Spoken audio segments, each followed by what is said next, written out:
Take back your blessing of peace. Sinabi ng Panginoon sa kanyang mga disipulo, pag pumasok kayo sa isang bahay, pagpalain nyo, pero pag di karapat dapat ang bahay na ito, bawiin nyo ang blessing. Happy New Year, mga kapatid!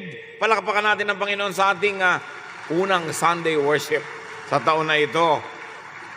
Pero ang Happy New Year, saan niya nakabase?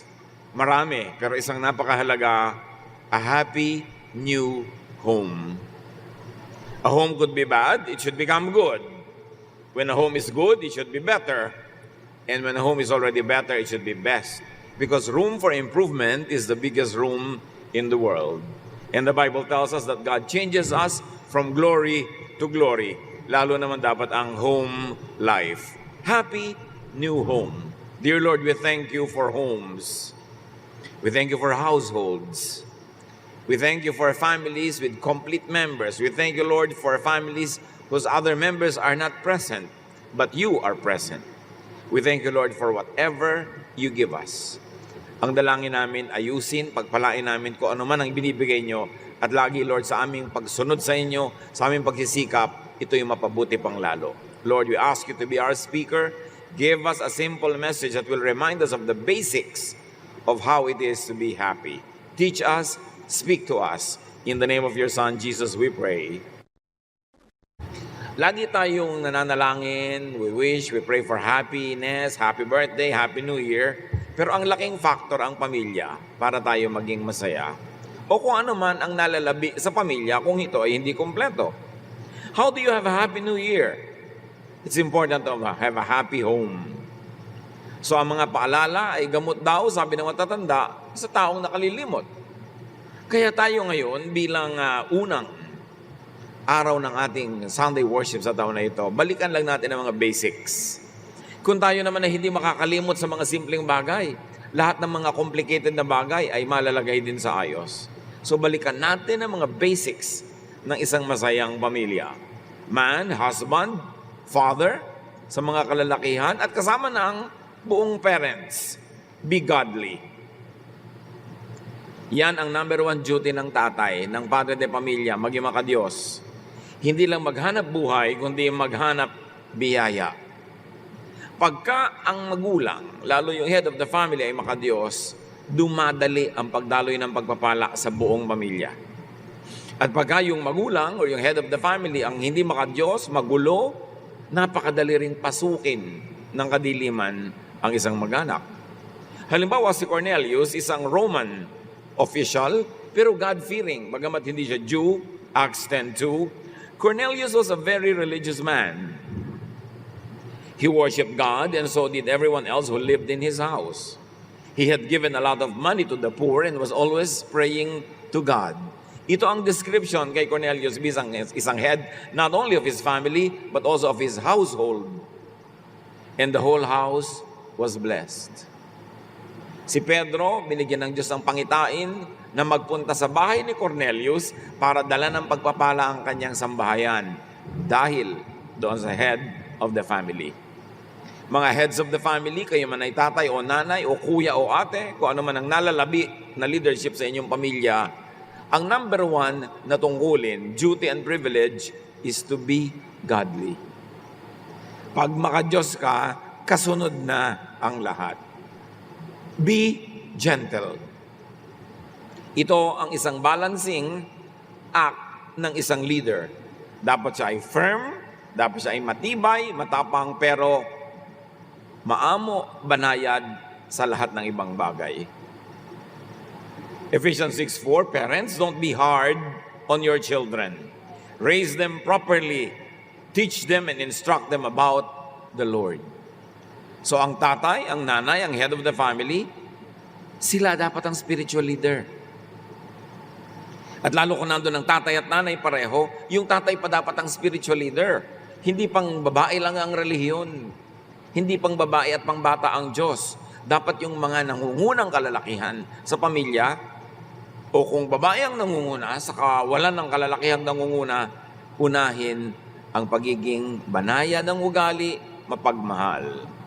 Kasi kung tayo ay mapagmahal sa ating mga anak, we produce happy children, And happy children make a happy home, and a happy home creates a happy adulthood for everybody.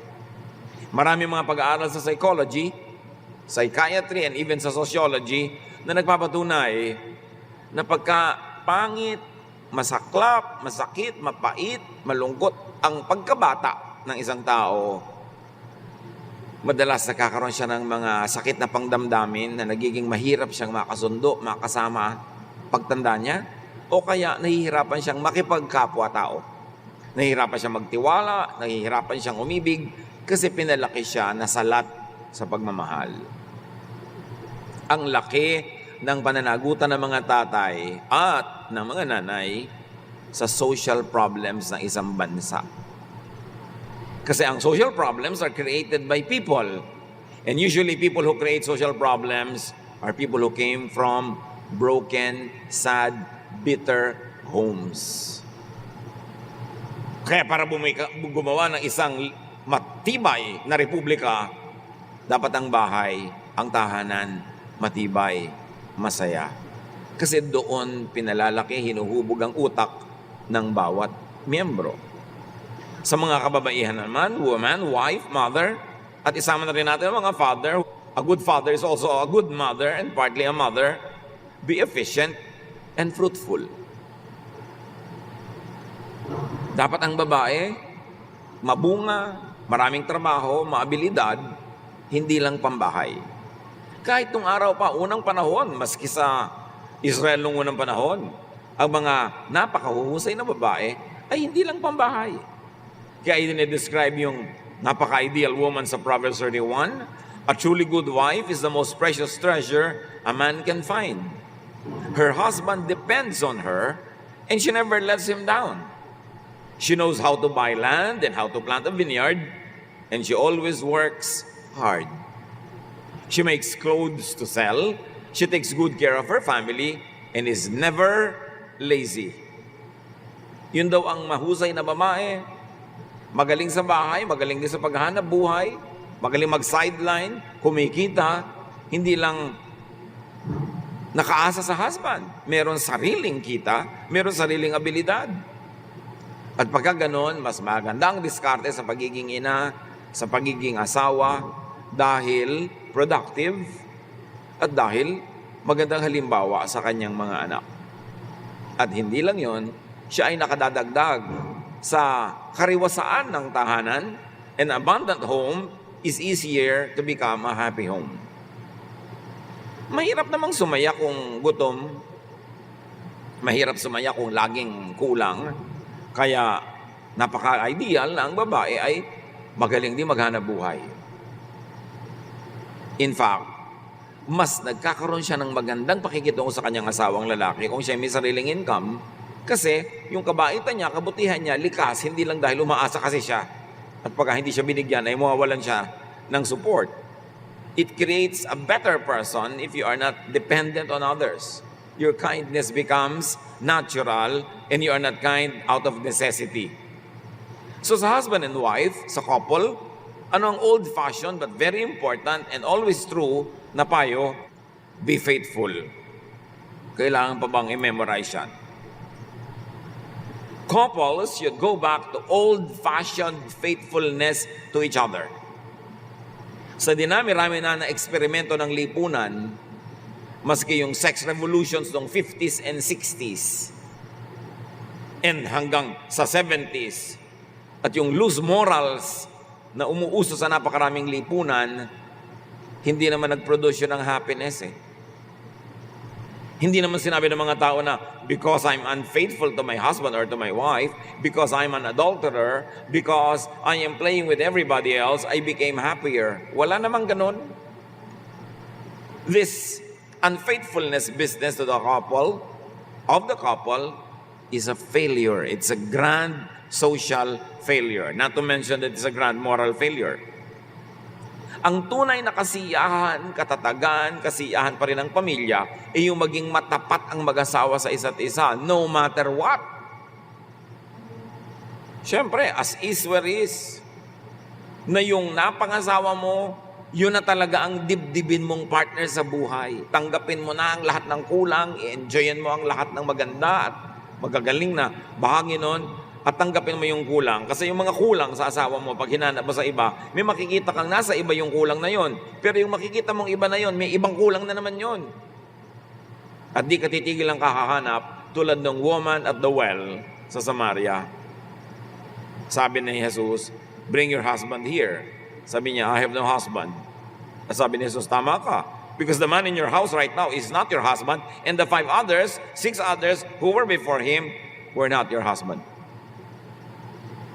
So ang babaeng ito hindi tumigil ng kakahanap ng mapapartner sa buhay, hanggang tumanda na lang siguro siya, maghahanap siya kung hindi siya natagpuan ni Jesus at kung hindi siya nakinig kay Jesus. Yung mga experiment na yan, yung mga paghahanap ng mga iba, mga kulang din yan kahit sa ka mapunta. Kaya dapat sinupin, mahalin, patibayin ang inyong samahan ng mag-asawa. Exodus 20:14, be faithful in marriage. Kung may konti mang pleasure na napapalayong unfaithful, ang laki ng bayad. Ang laki ng social cost, moral cost, and even financial cost. Proverbs 5:18, mga lalaki ang pinapayuhan, pero siyempre, good for women din ang payo. Be happy with the wife you married when you were young. Sa ganun, maging masaya ka. Turuan mong sarili mong manatiling masaya at umimbento ka ng kasayahan kasama ang babaeng pinakasalan mo ng mga bata pa kayo. Hindi yun, nung tumanda na siya, nagkakaroon ka na ng interes sa ibang bata. It never works. It never worked, it never will. Kaya yung institution of faithfulness sa marriage is an institution because it has proven to be effective. Generally, universally, yun talaga ang effective approach. At mahalaga sa happy home, husband and wife especially, be peaceful, be peaceable. Kailangan ang laging pinopromote peace. Dapat madali kang makasundo, madali kang makipagkasundo, madali kang makipagmabutihan sa iyong sariling asawa. Because a peaceful partnership means happy parenting and it leads to having a happy home. Mahirap sumaya ang bahay na nag-aaway ang tatay at nanay. Mas madaling pasayahin ang lahat kung gagawa sila ng paraan na magkasundo. Proverbs 15:17, a simple meal with love is better than a feast where there is hatred. Ang sinasabi lang sa atin, simplify to have more space for happiness. Kung magkakaroon ng kaligayahan, kapayapaan, katahimikan, contentment sa simpleng pamumuhay, tama na ang simple kaysa maluho, magarbo, pero complicated. Kaya yung mga pamilya na binebless ng Panginoon na yumaman ng higit sa dati, o dating hindi nga mayaman, tapos yumaman, dapat huwag niyong payagan na ang inyong pag-asenso, pagyaman, pagkakaroon ng mas maraming pera o mga kabuhayan, ay maging hadlang para kayo maging masaya. Huwag payagan o kung nagkapera ka ngayon, ibinabahay mo na tuloy si Kulasisi. Mabuti pa wala ka nalang pera para wala kang pambahay sa kanya kaysa merong ganon. Yung nagkaroon ng pera yung mga anak, nagkabisyo-bisyo, nagkawindang-windang ang buhay dahil yumabang. Dapat walang ganon. Pag pinagpapala ka ng Panginoon, binigyan ka ng mas marami ngayong pera kaysa dati, mas dapat kang matapat sa Panginoon at sa isa't isa. Hindi yung gagamitin mo yung blessing as a tool para ka maloko ng demonyo. Gagamitin mo yung tool na blessing para mapariwara, mapasama, para gumawa ng hindi tama. Mababawi ang ganong blessing. At kung hindi man yun mabawi, mawawalan niya ng bisa. Hindi magiging blessing ang bisa nun, magiging curse. Don't allow God's blessing to become curses in your life. What you do with the blessing will keep it as a blessing or will turn it into a curse. Proverbs 25:24, it is better to stay outside on the roof of your house than to live inside with a nagging wife or husband. Yung mga bahay noon sa Israel, ang bubong nila, pwede ka dong matulog. Yun nga, yung mga upper room eh. Flat kasi. Pero, maginaw kung maginaw, mainit kung mainit. Maulan, mahangin. Pero ang sabi ng Proverbs, mabuti pa, tumira ka na lang sa sulok ng bubong ng bahay nyo kaysa sa loob nga ng bahay na maginhawa. Tapos yung asawa mo naman, walang tigil ng yakiti, yakitak. Kaya iwasan na yung naging-naging. Wala namang nagbabago, kananag mo eh. Meron ba? Yun namang ninanag, kaya hindi tumitigil yung nagger, kasi hindi ka nakikinig. Kung nakinig ka ba naman, di titigil na yan magnag. Pero dahil ayaw mong makinig, yun namang nagger, ayaw tumigil, pareho nila kayo mag-ceasefire para tumahimik ang buhay. Kung dakdak ka ng dakdak, wala naman nakikinig, sayang ang pagod, nagkakalayo-layo lang ang mga loob nyo, manahimik na lang, lunukin ng laway, magtiyaga, magtiis. Yun ang sikreto ng masasayang pamilya, hindi yung nasisiyahan ka lagi sa mga kasama mo sa buhay, kundi tinuturuan mo ang sarili mong tanggapin sila, enjoyin ang kanilang mga katangian, at patawarin, takpan ng pag-ibig ang kanilang mga kakulangan. Do not unnerve one another. Do not get into each other's nerves. Huwag niyong laging inisin ang inyong asawa, ang inyong anak, ang inyong magulang, kasi yung bahay para yung swimming pool. Bawat pangiinis mo, pagtalikod mo sa tungkulin, pagtataksil mo, nagbubuhos ka ng lason doon sa pool, na kayo-kayo naman ang lumalangoy-langoy din doon, kayo din ang malalason. Bakit lalasunin ang sariling tahanan? Kung yung asawa mo, lagi mong kailangang inag, hindi rin naman nagbabago, ikaw na lang magbago, o stop nagging. Pero tandaan nyo, pag may nagger, pakinggan nyo yung point. Baka may point siya eh. Bakit ba siya nagnag-nag? At pakinggan. At kung tama ang kanyang point, ibigay para matahimik kayo. Pero dahil nga hindi naman lahat ng tao nagkakasundo kung ano ang tama, kung ano ang pinakamabuti, magpatawaran na lang, magpasensyahan at tigilin ang mga ugali at asal na nakakapagpagalit sa kapwa. Kahit ka pa tama. Pag nagalit mo siya, mali na ang bunga para sa lahat. Ngayon, mga tatay at mga nanay na mga biyanan, be loving. Especially kung magkakasama kayo sa bahay o magkakalapit.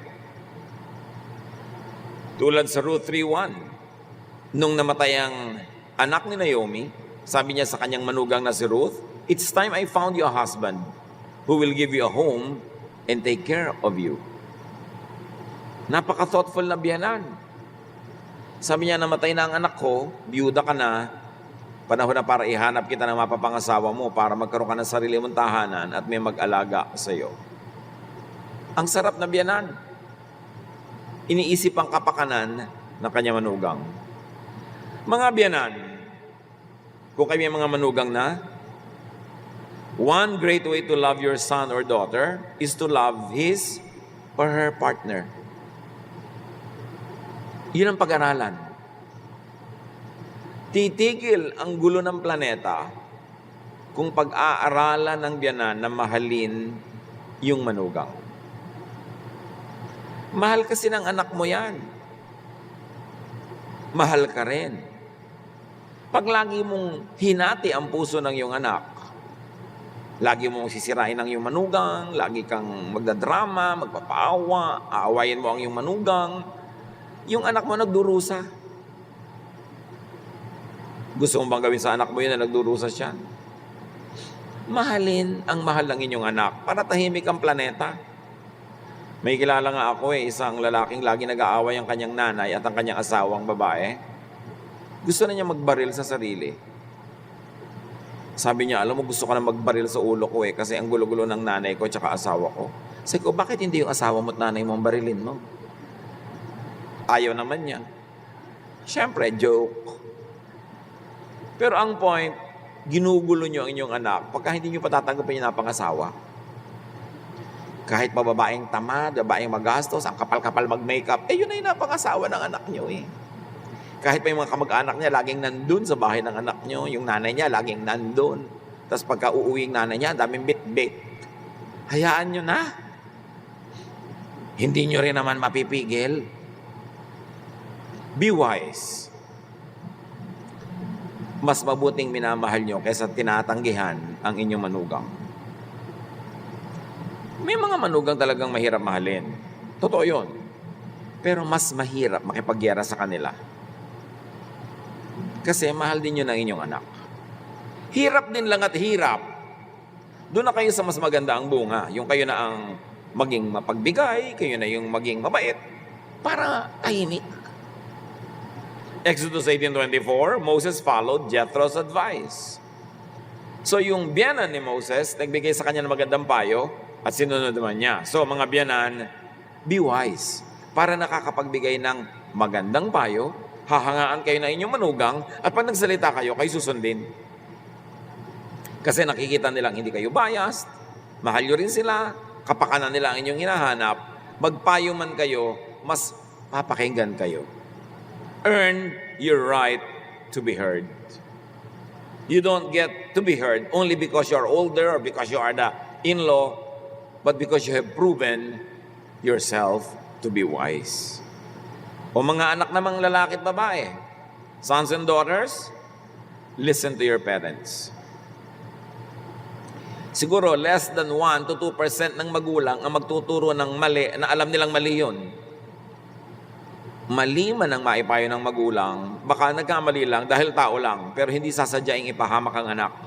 So, general rule, makinig kayo sa inyong mga magulang.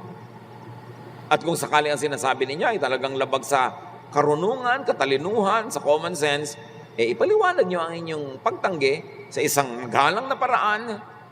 Pero, kung pipili lang kayo ng susundin, kalooban nyo o kalooban nila, lalo't kayong mga menor de edad, makinig kayo sa magulang nyo. Kasi hindi kayo ipapahamak ng magulang. Kabutihan nyo ang laging iisipin nila. Proverbs 6:20, obey the teaching of your parents. Akala nyo ba kung may internet, kung may mga school, mas marurunong ang mga kabataan kaysa matatanda? No. Those who are in the information age, in the information technology, are only better informed. It doesn't mean that they are wiser.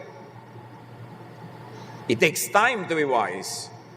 It takes living a life, a long life, to be wise. You could be better informed, but what you do with that information has no guarantee that it would be a wise interpretation of the information that you know. Hindi ko mas maraming facts na alam ang bata, mas mahusay na ang kanyang utak. Kaya kailangan laging nagde-defer, nakikinig sa elders. Ephesians 6:1-2, children, you belong to the Lord, and you do the right thing when you obey your parents. The first commandment with the promise says, obey your father and your mother. Go back to that old-fashioned template na sumunod. Mga bata kasi akala nila, alam na nila. Lalo ang mga bata ngayon, mas maagang kumikita ng pera, mas maraming pera ang kabataan ngayon kaysa nung araw. And sometimes they interpret their financial independence as really independence from the spiritual guidance of their parents. Yun yung blessing na nagiging curse. Dapat kahit may kotse ka, kaya mong lumayas ng lumayas, umandar ng umandar, makikinig ka pa rin sa magulang mo, pagka pinipigil ka. Marami kang pera, pero pinipigil ka rin ng magulang mo sa ganung mga uri ng puntahan at gagasusin, makinig ka pa rin. Don't let that blessing, material blessing, the freedom the society gives you now, don't turn it into a curse. Listen to the wisdom of those who have lived a life longer than yours. And children, bring joy to your home. Not problems, not troubles. Ang iuwi nyo sa bahay, kasiyahan. Magbabalita kayo sa magulang nyo yung maganda, yung masaya. At kung meron mang hindi maganda, hindi masaya, dahil lang beyond your control. Bawat isa may pananagutan na mag-ambag sa ikabubuti ng pamilya. Alam nga namang tatay mo lang yung nagpapabuti ng pamilya nyo, tapos lahat kayo, winawaldas nyo yung pamilya nyo. O nanay lang yung gumagawa ng mabuti, tapos yung tatay hindi, yung mga anak hindi. O anak lang ang gumagawa ng mabuti, yung mga magulang hindi. It will never work. It will have to be everyone's effort. Home nyo yan eh. Dapat lahat may contribution. Proverbs 15:20, children with good sense make their parents happy, but foolish children are hateful to them. Mga anak, mga kabataan, sa ginagawa nyo, huwag nyo lang isipin ang inyong kasiyahan. Isipin nyo rin mabigyang kasiyahan ng inyong mga magulang sa inyong mga pinagagagawa. Pag ginagawa nyo maganda, mabuti, nag-e-enjoy kayo, mag-e-enjoy din ang mga magulang nyo. Kahit kayo yung primary beneficiary ng ginagawa ninyo. Basta't mabuti at tama, mag-e-enjoy din sila. Pero hindi yung pleasure ngayon, bukas, sorrow and pain and bitterness, makinig kayo sa inyong mga magulang. Mas maraming napapahamak sa hindi pakikinig sa magulang kesa sa pakikinig. Ngayon, mga manugang, son and daughter-in-law, like the parents-in-law, be loving. Gaano karami sa inyo dito ang may biyanan? Bihira naman ang katulad ni Eva at Adan, napakapalad, walang biyanan. Pero after them, everybody else had. And now everybody else has. Be loving. Si Naomi, napakabuti kay Ruth. Ang manugang niyang si Ruth, lalo namang mabuti kay Naomi. Ruth 1:16, sabi kasi ni Naomi, umuwi ka na sa sarili mong bayan, patay na ang anak ko na asawa mo, mag-asawa ka, have your own life. Ruth answered, please don't tell me to leave you and return home. I will go where you go. I will live where you live. Your people will be my people. Your God will be my God. Biruin yung manugang to. At ako, may mga kilalang magbiyanan talaga, ganyan ka-sweet. Makita mo lang sila, sumasaya ka na. Magbiyanan na talagang daig pa ang tunay na mag-ina. Nagmamahalan sila. One great way to love your partner is to love his or her parents. Mahal niyo ang asawa niyo, mahalin niyo ang magulang niya. Huwag niyong turuan yung asawa niyo na maging suwail. Huwag niyong tuturuan ang asawa niyong lumayo sa sarili niyang magulang. At huwag niyo siyang ilalayo sa kanyang magulang. Hindi yung, pag may mga okasyon yung pamilya niyo, lagi na lang dala-dala mo yung asawa mo doon. Pero sa okasyon ng pamilya ng asawa mo, absent kayo lahat. Hindi yun mabuti. Dapat nga, ito pang anak ka nagtutulak sa kanyang asawa na, o punta ka sa nanay. Kung hindi ka makasama, papuntahin mo, ito, dalhin mo sa kanya, regaluhan mo. Ganito nang mabuti at makadiyos sa manugang. Mahalin mo ang magulang ng iyong asawa. And listen to your parents-in-law. Makinig. Huwag magdunong-dunungan. At kahit mas marunong ka pa, give them the honor na magsalita, makinig. At kung hindi naman masama ang pinapayo, sundin. Exodus 18:24, Moses followed Jethro's advice. Si Moses na yun, nakinig pa sa biyanan. Sino ka para hindi makinig? Yan ay kakatahimik ng mundo, hindi yung mga kabaligtaran. Mga biyanan na nakipag-away sa manugang na nakipag-away sa biyanan, walang katapusang gulo yan. At dapat natutunan natin that it never works. And if it doesn't work, change it.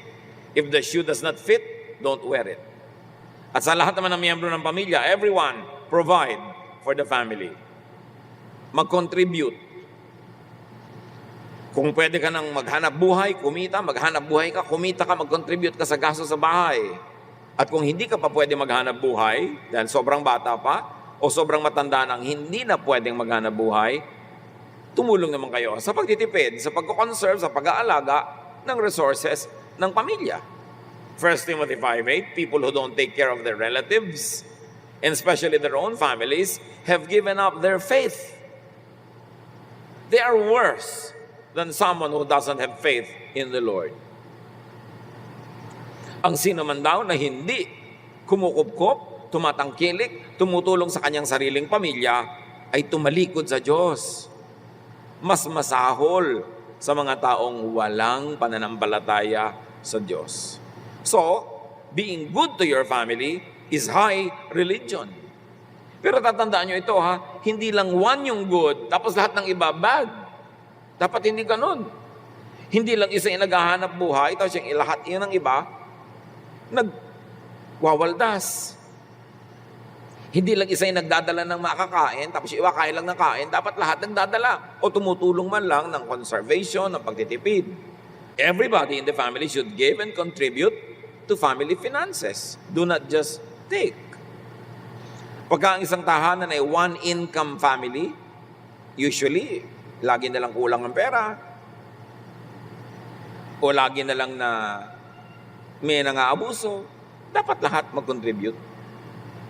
Kasi lahat nagko-consume. And very importantly, everybody in the family learn to forgive.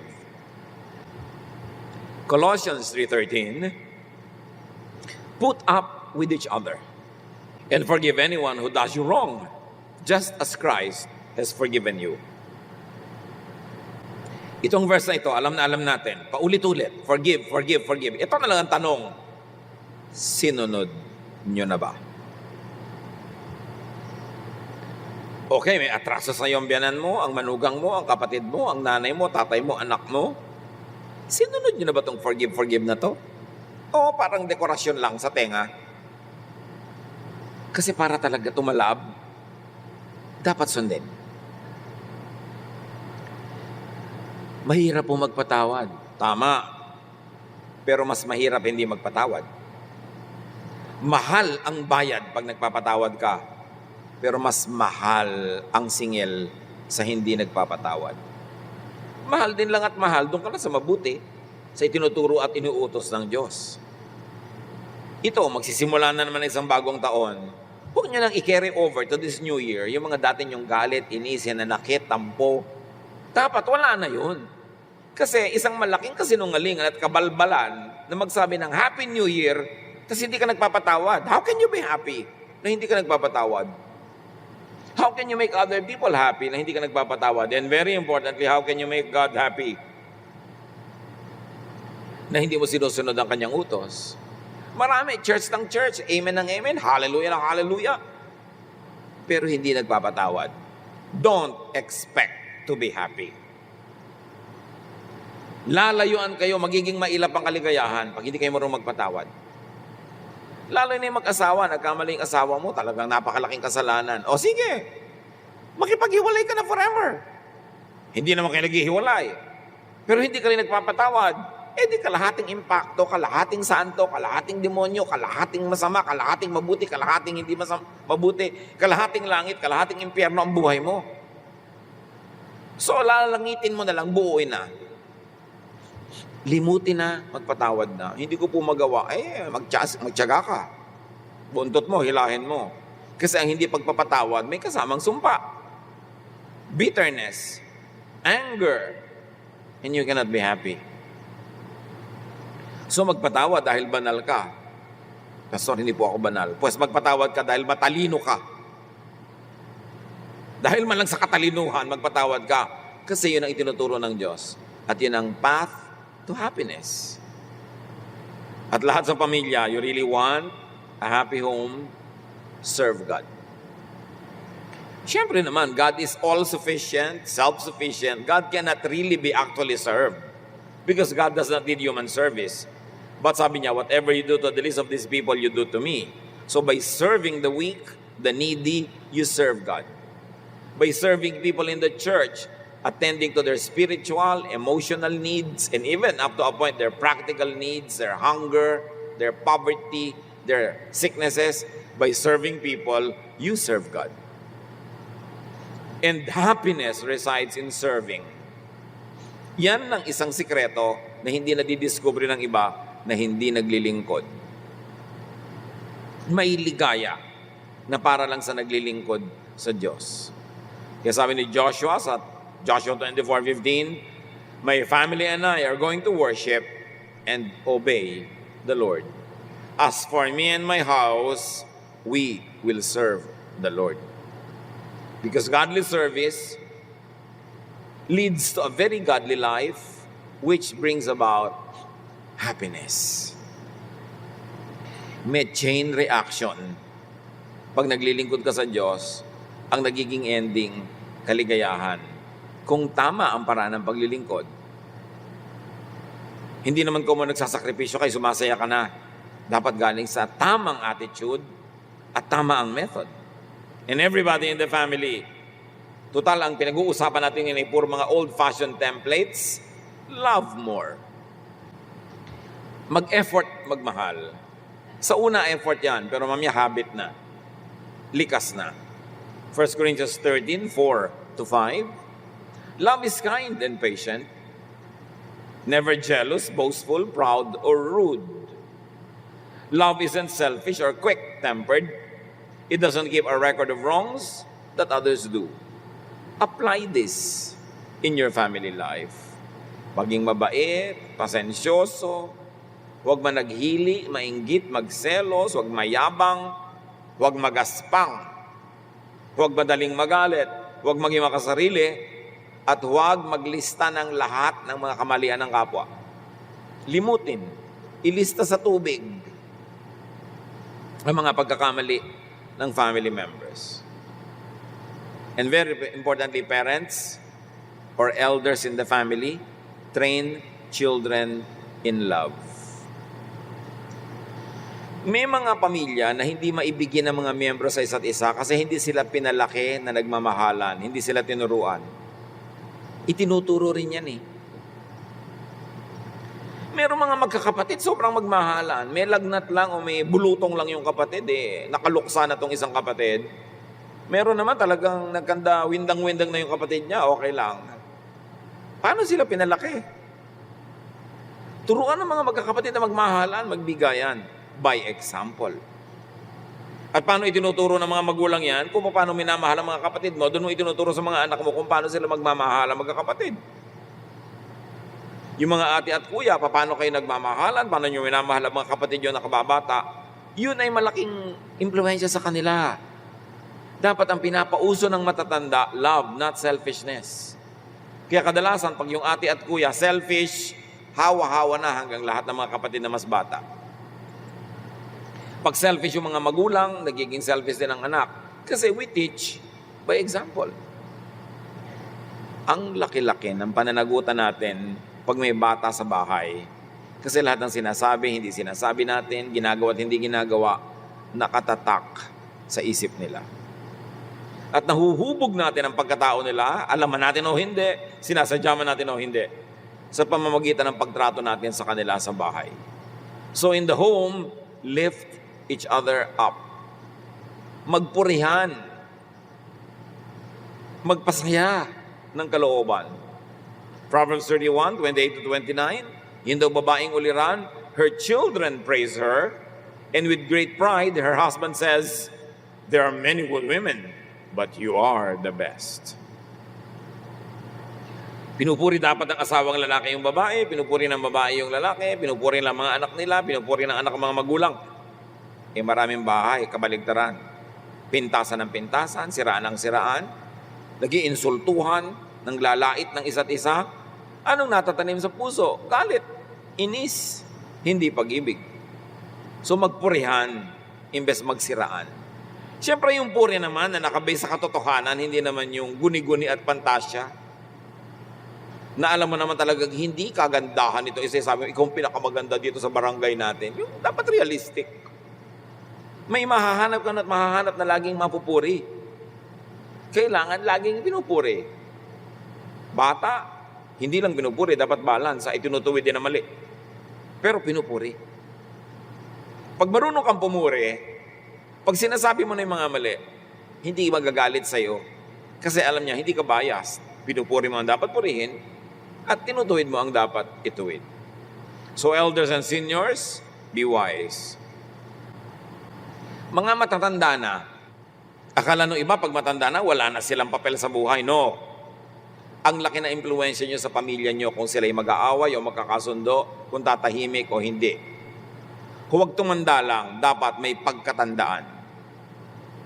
Mga matatanda sa pamilya, huwag kayong kakampi pag may nag-aaway-aaway. Dapat neutral kayo. Bakit? Para pag pumunta sa inyo tumingi ng payo, makikinig kasi alam nila, neutral kayo eh. Hindi yung lola ka, meron kang paboritong apo, kinakampihan mo kahit na anong gawin. Hindi yung may pamangkin ka, yun lang ang paborito mo, yung iba hindi. Proverbs 16:31, gray hair is a glorious crown worn by those who have lived right. Yan daw pumuputing buhok o yung equivalent niyan ay parang korona, maluwalhati na korona na mga taong namuhay ng tama at tumanda ng may pinagkatandaan. Kaya may mga pamilyang hati-hati, kadalasan yung mga matatanda may kinakampihan. Pag ikaw ang pinakamatanda, wala ka dapat kakampihan para ikaw ang Supreme Court. Lahat ng mga sumbong, pag dinala sa'yo, nagbigay ka ng payo, makikinig sila. Pag sinabi mong, o ikaw, ibigay mo na sa kapatid mo yung piano, o ikaw, huwag mo nang agawin yung kaprasong bukid. Pag nakinig sa'yo, nakahil, alam nila, wala kang inakampihan. Pag yung pinakamatanda sa pamilya ay hindi pinapakinggan dahil kakampi niya yung group 1, pero yung group 2, galit din sa kanya, nawalan ka na ngayon ng karapatan maging matanda ng pamilya. Dapat ikaw yung pinakamataas na hukuman na pag ikaw nagbigay ng pasya, makikinig ang lahat dahil alam nilang ang iniisip mo lang ay para sa kabutihan ng lahat. So ulitin ko yan mga matatanda kasi maraming matanda mahilig dito. Huwag kayong kakampi-kampi. Dapat neutral. Kahit sa loob ng puso nyo may kinakampihan kayo. Pag ipinakita nyo yon, mawawala na kayo ng kapangyarihan na maging hukom pag kami nagsasabi sa inyo mga members ng family. Because you will no longer be credible. Kailangan sikilin yung damdamin na may pinapaboran.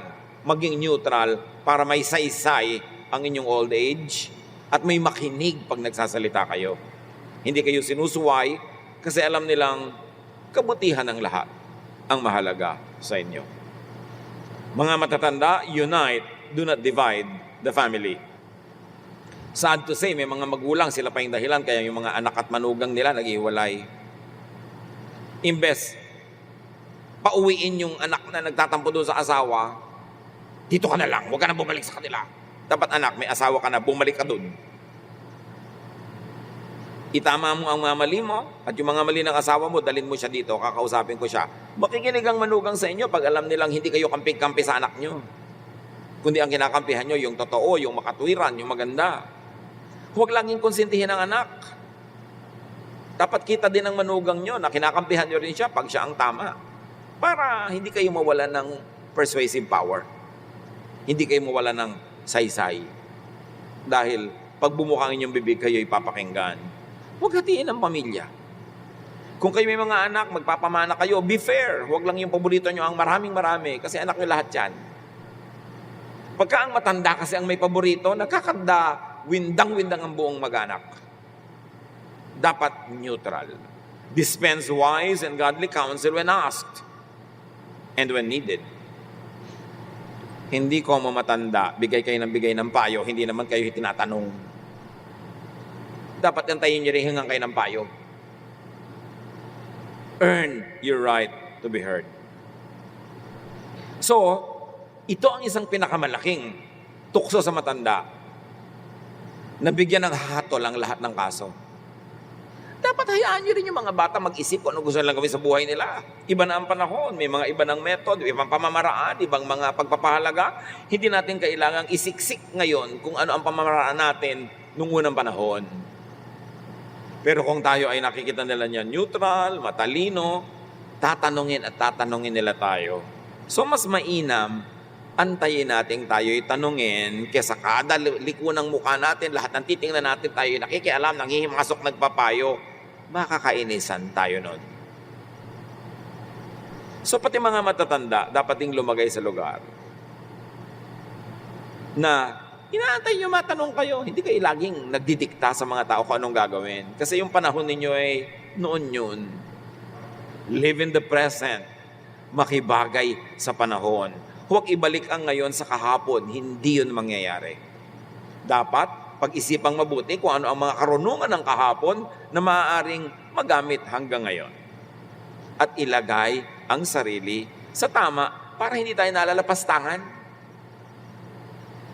Be as independent as possible. Mas maganda yung kung kaya ng katawan, mas independent ka, hindi lagi kang merong demands. Mas magiging kaibig-ibig ang takbo ng buhay kung kahit ikaw, kung kaya ninyo, kaya natin, mas independent tayo. So lahat naman ng mga miyembro ng pamilya, defer to, respect, and be sensitive to seniors. Mas marami silang wisdom. Kahit mas marami tayong information na nakukuha sa Google ngayon, iba ang wisdom ng may edad. At huwag na nating hintayin na sila yung magpayo without being asked. Humingi na tayo agad ng payo. Kasi it makes them feel good. Nagiging mahalaga pa sila, lalo't kung ang payo nila ay may saysay. Home life, especially childhood, very often shapes lifelong mindset, values, and psyche. Kung ano ang korte ng iyong tahanang nilakihan, kadalasan yun ang nagiging korte ng iyong utak. Liban na lang, sobra kang galing at talino na nalalampasan mo ang mga limitasyon ng iyong kabataan. At may mga ganon. Pero maraming tao, a great majority, hindi nila nalalampasan yung korte ng kanilang bahay nung araw. Nagiging ganon din sila. At nagiging ganon din ang mga tahanan na lilikain nila pag sila na ang mga magulang. Whatever you were not happy with when you were a child, at may sense naman na hindi naman talaga nakakatuwa yun, huwag nyo nang ulitin sa mga bagong tahanan na kayo na ngayon ang namumuno. Kung ano man naging kapintasan ng ating mga lola at lolo, mga magulang, huwag na natin maging kapintasan kung tayo na ang magulang. Matuto tayo sa mga leksyon ng nakaraan para lalo mapabuti ang bawat isa. Make your home as happy as possible, especially for children and for seniors.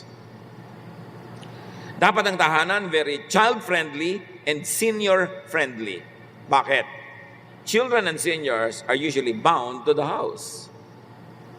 Sila ang laging nasa bahay at sila ang walang laya at walang kakayahan na laging umalis ng bahay.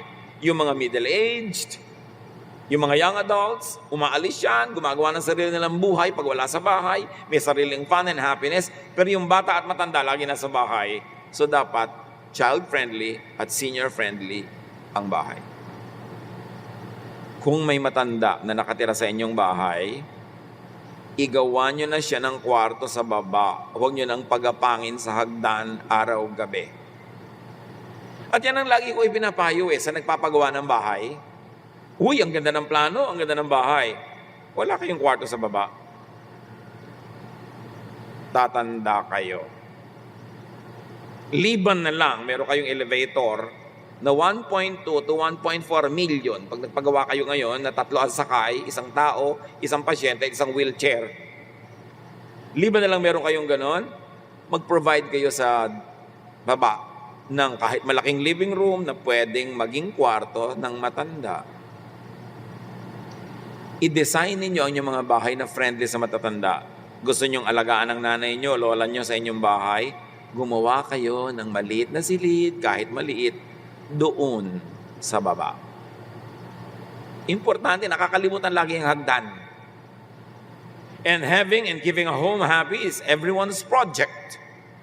It's everyone's responsibility. If a family member is irresponsible, another member has to stand in the gap. Bawat isang irresponsibleng miyembro ng pamilya, another responsible member has to take his or her place. Nadodoble ang trabaho ng isang responsable pag kailangan niyang pagtakpan ng isang irresponsable. So take your correct place and make your home a magnet for blessings. Matthew 10:13, sabi ni Jesus,